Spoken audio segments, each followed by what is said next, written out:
Well, we do a number of things for the community. We construct capital improvement projects such as roadway widenings, new bridges, flood control improvements, city building facilities like the new parking garage that's under construction behind the Roseville Theater, the new fire station that's under construction, those types of things. We have our traffic operations function, so we're keeping traffic flowing as best as we can. We try and time the traffic signals so people get more green lights than red lights. We have a floodplain management group. They are responsible for minimizing flood risk in our community and making sure that we maintain what we call the Class 1 community through FEMA for maintaining our floodplains and reducing flood risk in Roseville.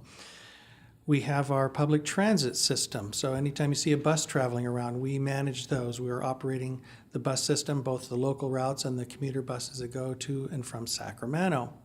We have our street maintenance group. Those folks are responsible for maintaining the street pavements and curb gutter and sidewalk, all of the traffic signs and pavement markings, the drainage system. That's their responsibility as well. They are responsible for graffiti abatement, for weed abatement, the fall leaf pickup program, and things such as that. Our annual budget for fiscal 18 is $18.3 million. Now, when I say $18.3 million, that sounds like a lot of money, and a lot of people might think that that's all general fund money. Actually, the lion's share of it, about 83% of our budget, is non-general fund. So that means that those funds can only be used for specific purposes. I can give you a few examples. About $8 million of our budget is what we call TDA funds, that's Transportation Development Act funds. That comes from our quarter-cent sales tax in Placer County.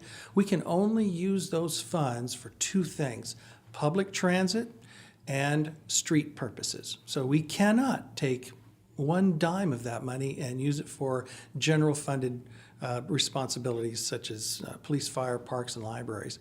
Another example is when developers pull building permits at our building permit counter, they pay a number of different types of impact fees. One of those impact fees is the traffic mitigation fee. That is our primary funding source for making roadway improvements, say widening roads from 2 lanes to 4 lanes or to 6 lanes, or adding lanes at intersections to help keep traffic moving and reduce congestion.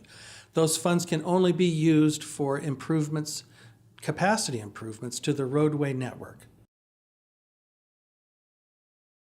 An example would be floodplain management. Roseville is a Class 1 community through FEMA, through the community rating system, and that is achieved by how strict we are in managing our floodplains to minimize flood risk in our community. So people that pay for flood insurance, they're enjoying a 45%, almost half off on their flood insurance premiums.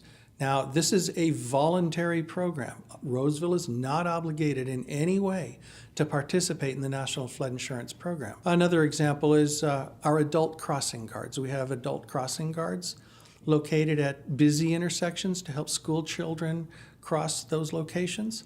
That is not a requirement, but it is something that the city chooses to do for quality of life reasons here in Roseville. We have a sophisticated software program that we use, and we're constantly monitoring traffic volumes, which are always changing, both morning, noon, and night, and also from year to year.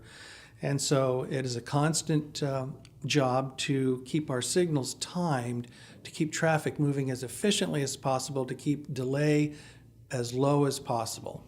And so that is another function, another service that we provide the community using the general fund discretionary dollars. Everything that we do in public works is important, otherwise we wouldn't be doing it. But it's a matter of relative importance between the functions that we provide.